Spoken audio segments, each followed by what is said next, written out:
just a quick little session where I've tracked drums. I've got the raw tracks here, and I've tracked drums to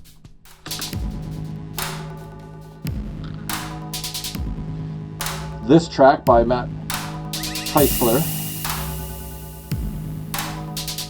Awesome, fun little track.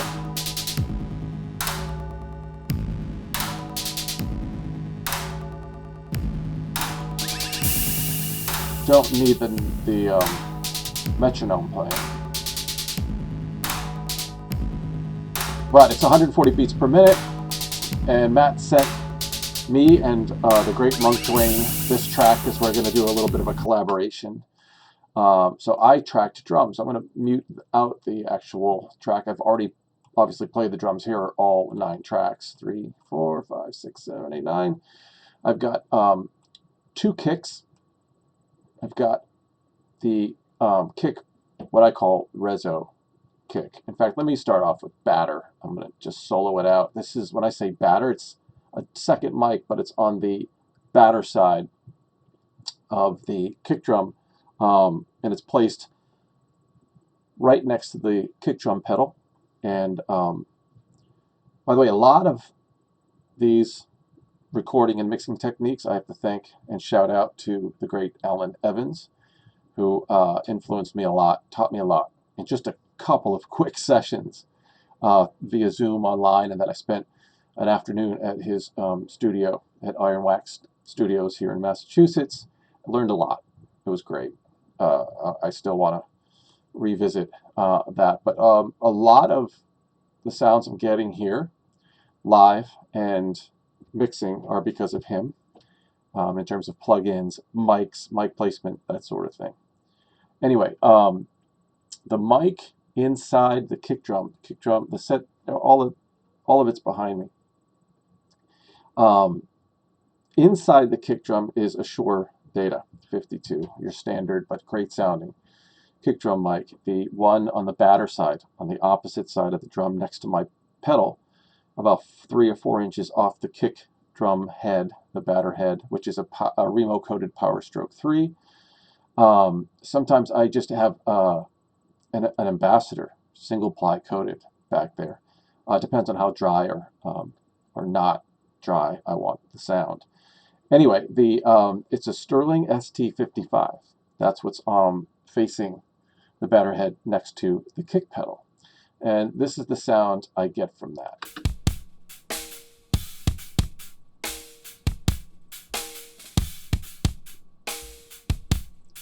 Nice and punchy. Get a little bit of the snare in there, but that's fine. Mostly the snare wires underneath. And you'll see when I hit the floor toms right here coming up, get a little bit of bleed there, but I like bleed. I have no problem with bleed. I don't want complete isolation. That's not always the best thing in the world. I want the kit to sound like a full kit, and full kits, especially acoustic kits, they all resonate. All the drums within the kit will resonate. Anyway, so that's the kick batter, and here's what the reso sounds like if I solo it out.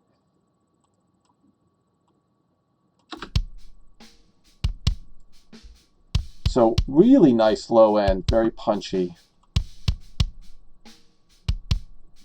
For muffling, I have Evans EQ pad in the very bottom, and it's just touching the inner lower part of the reso of the batter head. Sorry, and then to dry it out even more for this sound, I have a rolled up towel on top of that, and again, just kind of grazing the drum head on the inside.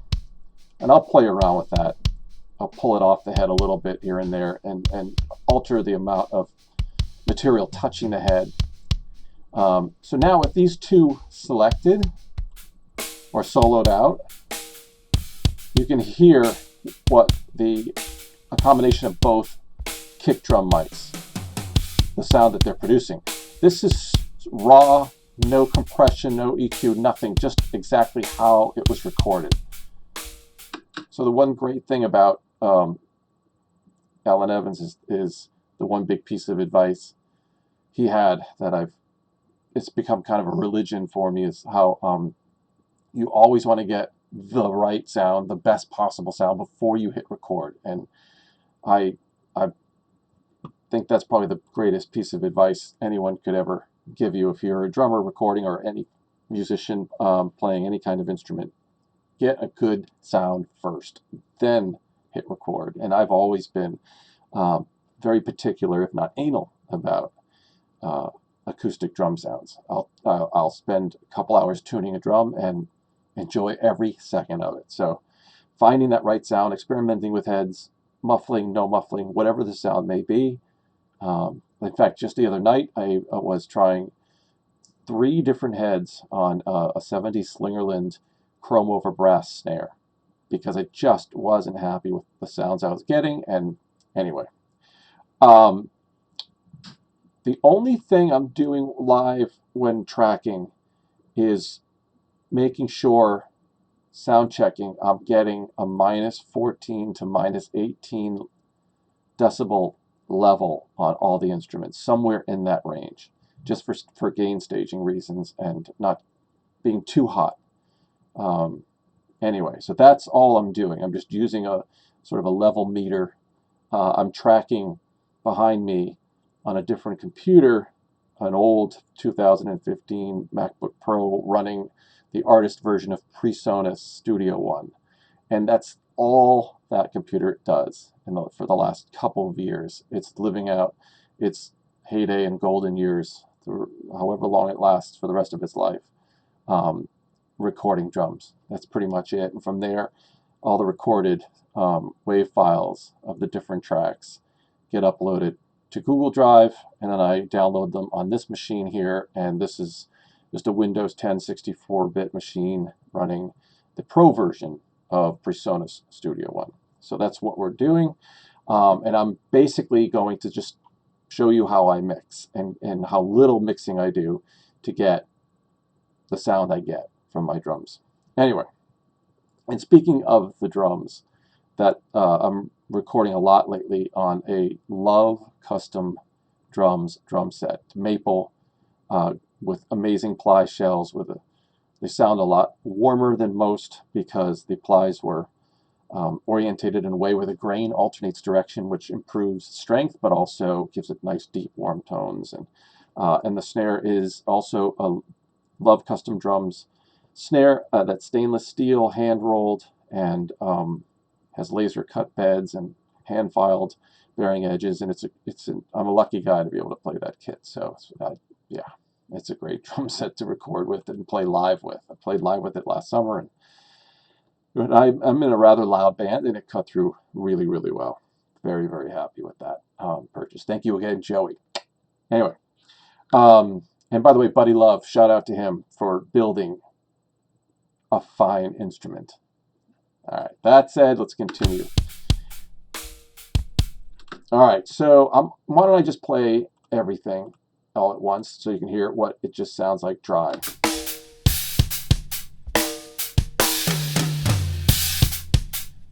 One, two, three, four. 1, 2, 3, 4. 1, 2, 3, 4.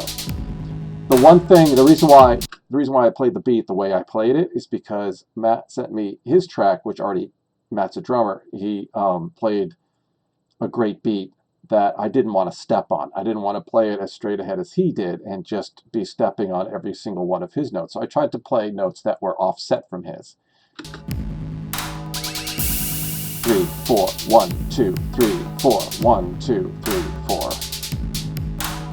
Boom, crack, boom, boom, crack, boom, crack. So I didn't want to play boom, crack, boom, crack. I didn't want to play what he was playing, right? So that's why you're going to hear me playing pretty much off of those beats. 2, 3, 4, 1, 2, 3, 4, 1, 2, 3, 4, 1. So there's actually that one snare hit where I do match him a little bit because I didn't want it to be too helter-skelter, right?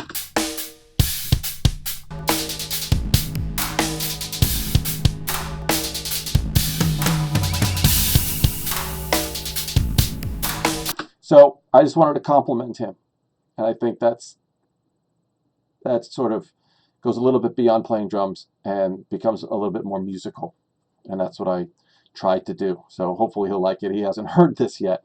All right, so let's mix it. Finally get to the point of all this, right? So what I have a template set up.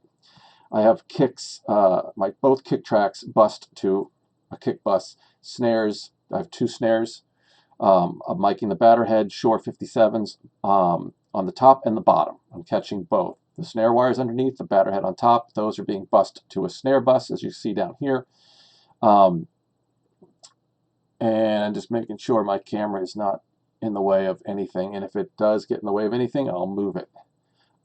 Anyway, so then the high tom and the floor tom, those are 421s, Sennheiser 421s, and those are being bussed to a tom's bus. I have a room mic, which is a Rode NT1A, I think. I kind of can't remember right now. That's sort of like what Alan Evans calls a fun track, right? I already have 2 overheads over my snare, over my floor, and then I have this third one, and I place it anywhere in the room I feel like it. And right now I just have it kind of over the front of the kick drum, the front reso side hoop kind of area up high. Sometimes I bring it down low, sometimes I put it behind me. Other times I'll put it on the opposite side of the room up against the wall. And there was one time I actually placed it very close to a giant 28-inch kick drum that was in the room about 10 feet in front of the kit, just to get the vibrations off the drum head to created this low rumble. It was kind of a cool effect. And then that's it. All these overheads are going to an overhead bus, and all of these are being bussed. All these buses are bussed to a drums track, and I'll show you later. Well, let's open it up now. All the inserts that you have going on here. For the most part, I'm using Hornet to control basically the levels of everything. So I'm going to open up, let's see, and pin this. That's pinned, and then open up the other. There it is. So here, let's solo out just the kicks. All right, so this is the Hornet plugin set to -14, -14. I have both of these kicks set to group 1. All right, I'm going to play the track. Let's zoom out a little bit here. I did 2 takes, by the way. The track is only, a couple minutes long, but I just did 2 versions of it. One that kind of just gets me in the groove. A couple of flubs here and there, nothing's perfect. And I always find I'll do a second take, maybe even sometimes a third take. And it always sounds better because you just kind of get into that groove and do things simpler. So we're just concentrating on the latter half of these tracks because I liked this take better. It was just actually simpler and cleaner. Okay, so that said, I've soloed out the kicks, and I'm going to play it, and I'm going to hit auto.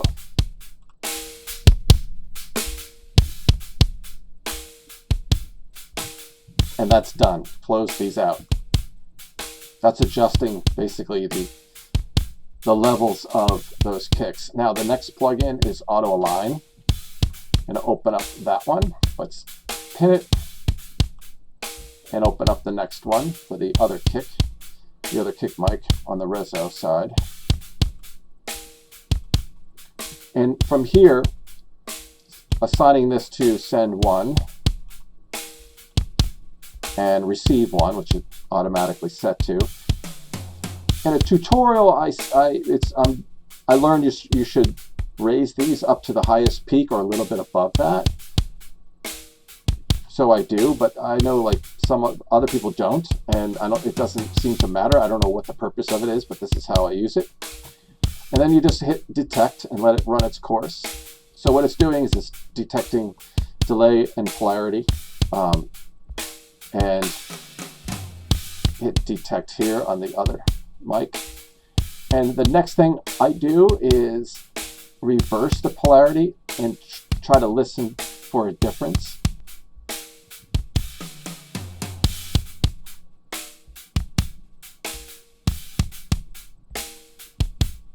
There's definitely a subtle difference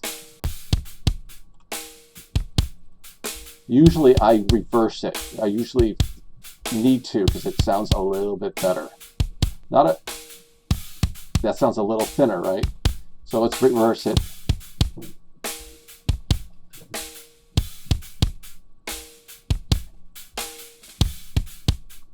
And the kick's done. In terms of phasing and levels, it's a nice clean sound.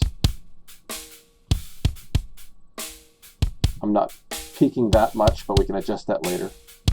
I'm not using a limiter, trying not to use a limiter.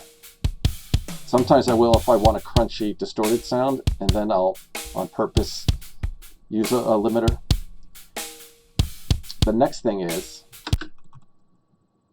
this sometimes takes a little while to open, but it seemed fine that time, is to, I use a lot of Slate Digital plugins to mix things. And first thing I do is set the trimmer and start adjusting compression, a little bit of EQ, set the virtual bus to this British setting, just little idiosyncrasies. I can't explain exactly all the little details to everything that's going on with some of these plugins, but just showing you a quick rundown of how I get the sound.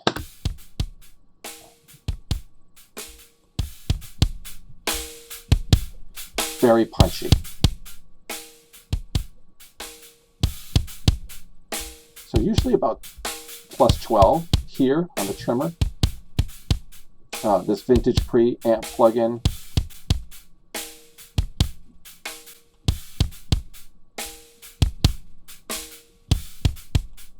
I play around with this a little bit, but not too much.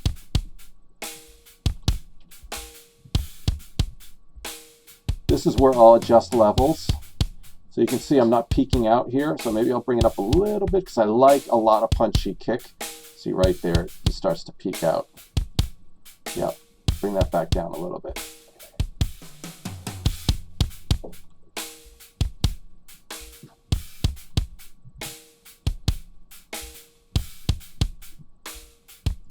All right, that's not bad. As far as EQing it, if I want a lot of punch, increase the high end. That's a little too much. I don't want to increase too much low end, but I'm always aware of the fact that a lot of people are going to be listening to this on a small, tiny speaker such as their smartphone, on say something like Instagram or Facebook, right? So sometimes I do tend to push things a little bit harder because I want them to have some presence. But usually I'll leave a lot of the mid-range at about, 0.0 mark here.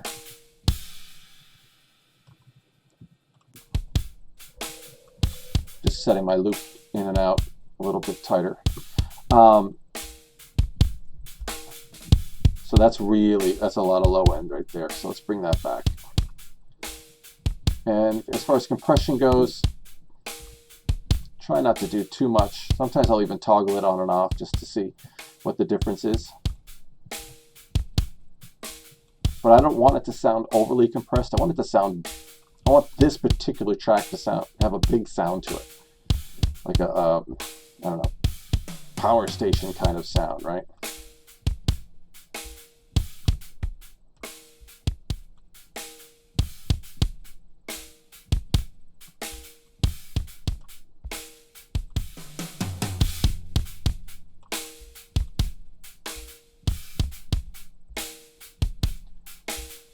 Okay, so that's a pretty good kick drum sound right there. If we toggle off the Slate Digital virtual mix rack, that's what it sounds like without. And this is what it's going to sound like with.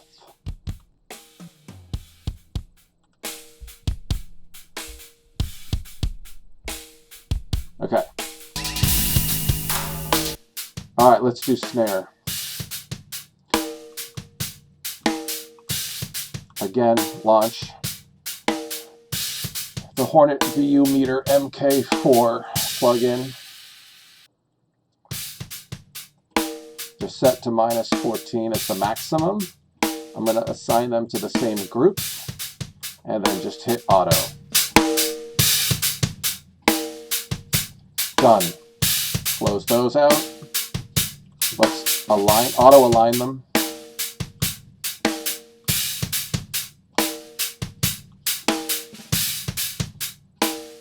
All right, this set to send. This one's set to send to and receive to. So it's sending the signal from the first snare track to and set to the second snare track is set to receive that signal, so they can figure out polarity and phase. So hit detect.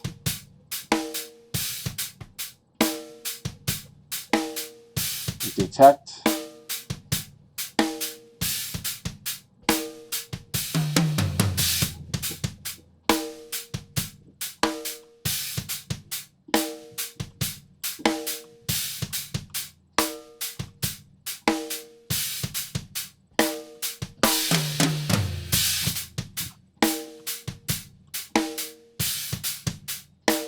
All right, and here's the Slate Digital strip. And let's just play around with some of these settings. These are kind of default template settings that I created that usually just work, especially since I don't really move the kit around and the mics stay put. So I'm going to keep this as is. Could play around with some of the EQ, but it's not going to make them better or worse. Getting a little bit of peaking here, but I'll figure that out later. So let's hear what this sounds like with kick and snare.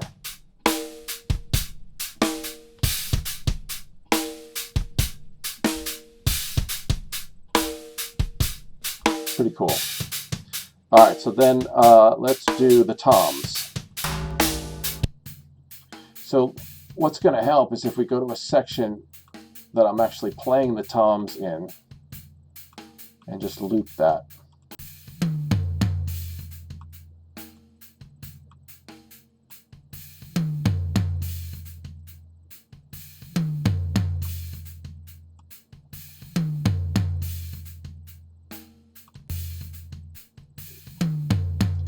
Okay, all right, let's do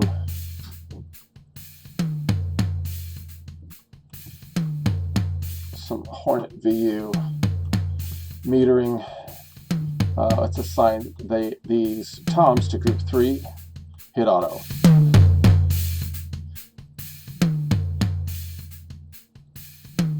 All right, not much of a change. As you can hear, I'm getting a really good sound, naturally, acoustically. And for whatever reason, I do not have the auto align plugins here. So let's do that. Drag one there. Let's go to 4. Whoops. There we go. And drag another one. And let's pin that. Hit auto align here. Auto align here. Pin both of them. Let's go to receive 4. There we go. All right, looks like the peak is there. Peak is there, and here. Hit detect.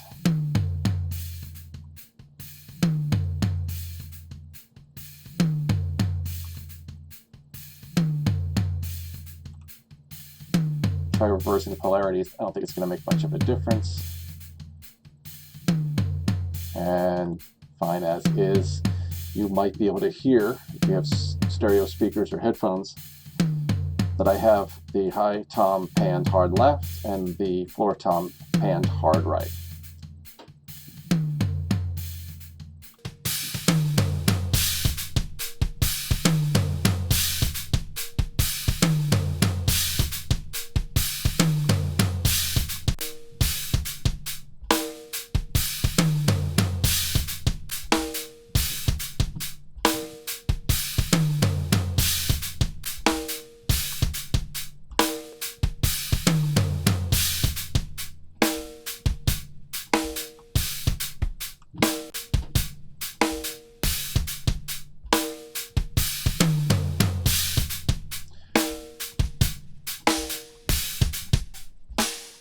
All right, now here is the room mic, sort of the fun track that I mentioned earlier.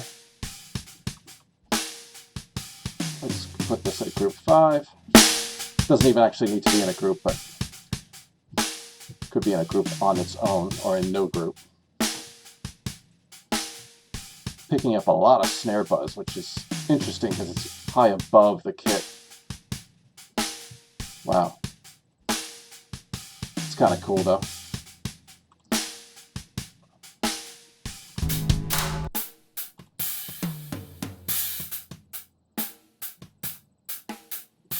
The overhead floor, looks like the levels were really low for some reason. I must have done something on the other machine, on my interface, where I lowered them quite a bit. So here, yeah, you can hear how low that is. We could give that a little bit of a boost here.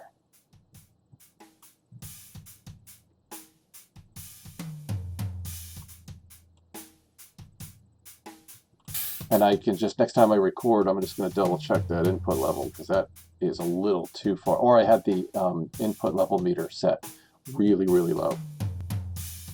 So I'll have to double check that. Okay, so here's the left and right overheads. I don't use a hi-hat microphone. I don't use one dedicated for the hi-hat. I used to. And I often found that I was just lowering the fader so far down on it that it was toggling it on and off almost made no aural difference. And and then Alan Evans also during a session told me how he doesn't even bother using one, that the overhead picks up the hi-hat just fine, which it does. So this is all just overheads picking it up. And I don't really particularly like drum sounds where the cymbals overpower everything. I'm not into very loud, brash cymbals with a ton of decay. It's just not my thing. So I'm happy to have cymbals sit lower in the mix and not have to bleed from a hi-hat into a snare mic and vice versa. So for me, this makes life so much easier just to deal with a couple of overheads and no hi-hat mic and hearing the hi-hat just fine. All right, so let's open up Hornet for these two overheads. Let's pin this. Let's go to make it group 6. I think that's definitely a group we have not used yet. And just hit auto. You can hear a huge difference right away. Now auto align.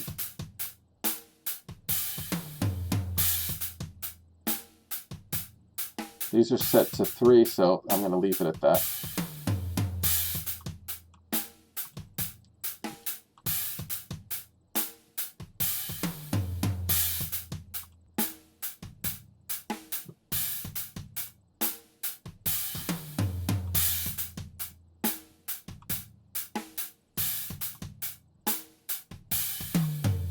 Overhead, that's set the drums. Yes, let's just check. So in this particular mix rack for overheads, it's a little bit different. I have this Revival plug-in here. This allows me to do, you can hear a little bit of shimmer if I want to increase the high end, because these are the microphones that are picking up the cymbals mostly. So I can turn that all the way down or play with it a little bit. And I kind of feel like it works really well, like pretty much around 1, 2 o'clock. So I set it to about there. Thickness can make a difference and kind of thicken up the sound. Sometimes you hear a difference. Sometimes it's so subtle you can't hear a difference. If you want a little more low end in your kit and toms, that picks it up really nice. A nice thin sound, pulling out some of the mids. A lot of high end here. This will sort of allow you to balance out the entire kit as a whole because it's picking up a lot of it. That's a little too high. But I find lots of tiny, small changes work better than one big change.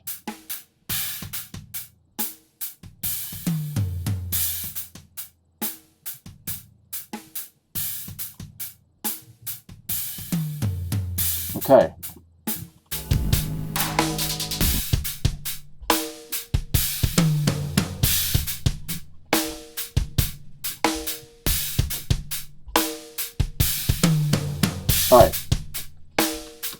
looks pretty darn good.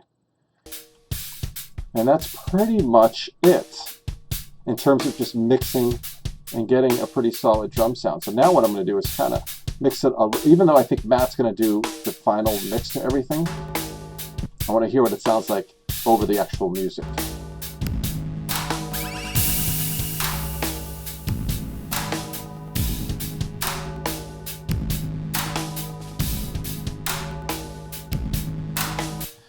All right, what I kind of feel like is there's not enough of my snare presence. I want to hear, let's get a little crazy with some of the snare sound, okay? Maybe some reverb, something like that. So what I'm going to do is, let's go and let's create probably an effects track. Let's go to the snare batter. I'm going to create an effects channel for it. All right, so then let's go and add up, I like the, not supermassive, I want to go to reverb, and I have, where is it? Valhalla vintage reverb, and insert that. And let's isolate this snare. Let's go to send on the actual track of the snare, forgot to do that, and send it to FX1. That's a lot. Concert hall, you probably don't want to do that. Let's go to ambiance. I like that. It's a little bit wet. So let's hear it in context.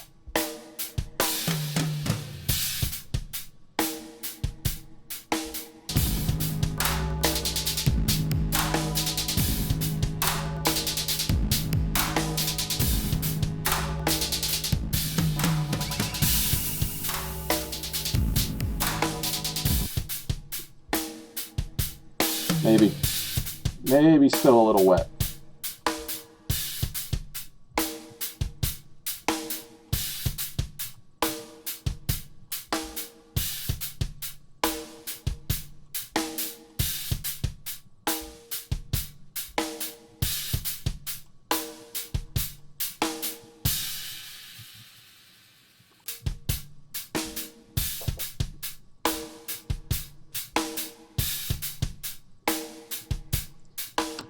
And now, just for fun, I'm going to show you another cool plugin that I like. It's this red light disc. Basically, it's like a bit crushing, kind of heavily distorted plugin that sounds really great if you can isolate hi-hats or something like that. Sometimes I will add it to a snare if I want kind of like a crunchy snare. I pull it back a lot, but let's play around with it. Sometimes it doesn't work, and I just remove it. So let's go to put it in the bus actually as an effect, and let's isolate the snares completely. So without it, it sounds like this.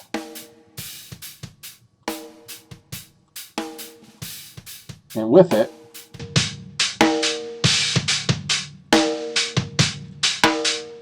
and if we start playing around with it, let's drop it down a lot.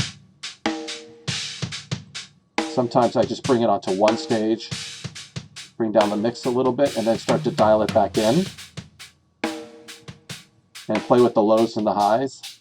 But I want a nice deep sound, so I'm going all the way with the lows, but not that deep. Bring back some of the highs.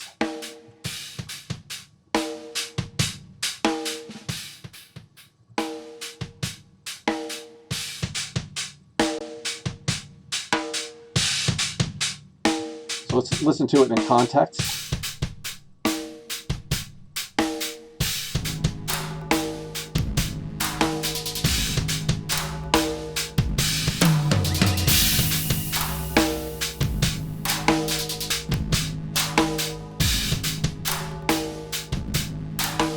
Now the snare has a lot of presence to it.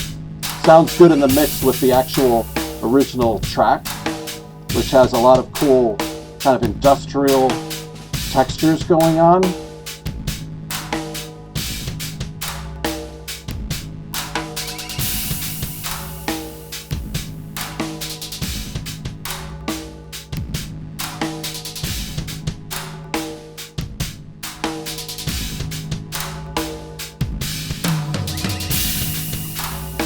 know what might be fun too? What, Chris? Tell us. What will be fun? Those toms might sound a bit better if they had a little reverb to them. Wow.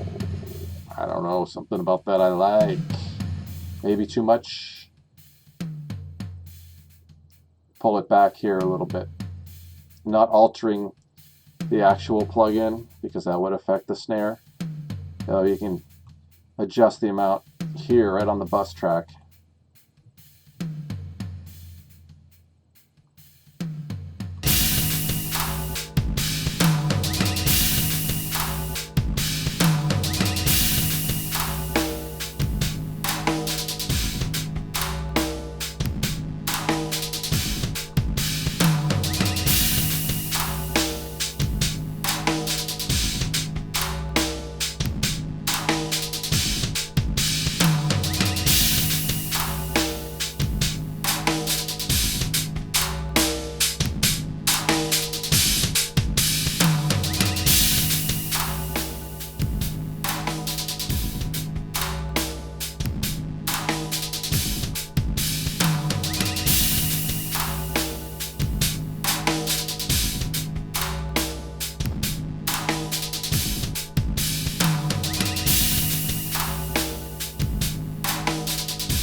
Now the kick seems to be just a little weak compared to everything else. Hold on. I'm going to loop just the intro where I play a bar just myself, just so Matt has that.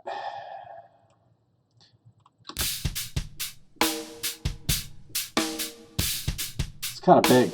It sounds kind of massive. So just to experiment is, after all, experimenting is fun. And if we're not having fun, then why are we doing this? Let's assign that effect, these bass drum tracks, to the effect. I don't like a lot of echo, but I feel like it's appropriate for this track. I kind of want to beef up the kicks a little bit. I don't think we need reverb on the kick. Just keep it punchy, but I feel like I want to beef up the low end a little bit, maybe remove some of the highs.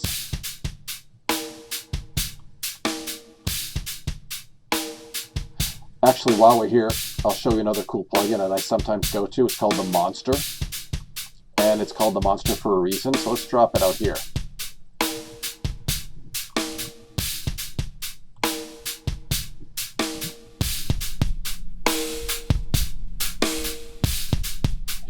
You can feel the difference. It's very compressed. It's just an extreme compressor. At least that's what it sounds like.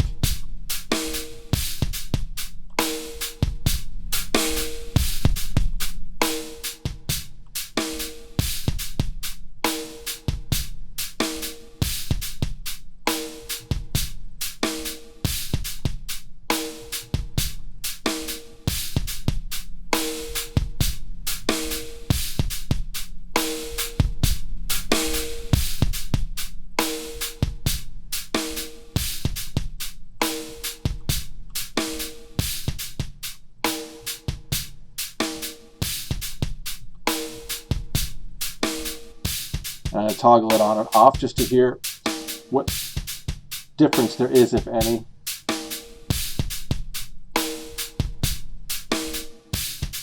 Yeah, it's a little bit thicker.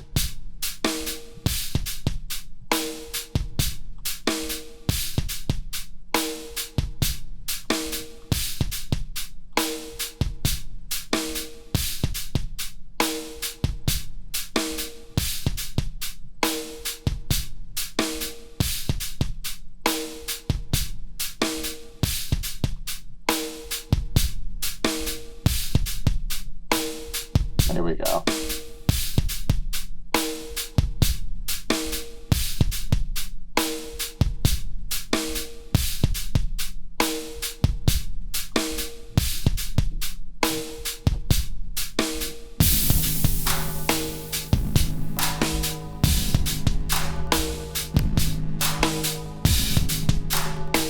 That sounds pretty cool to me.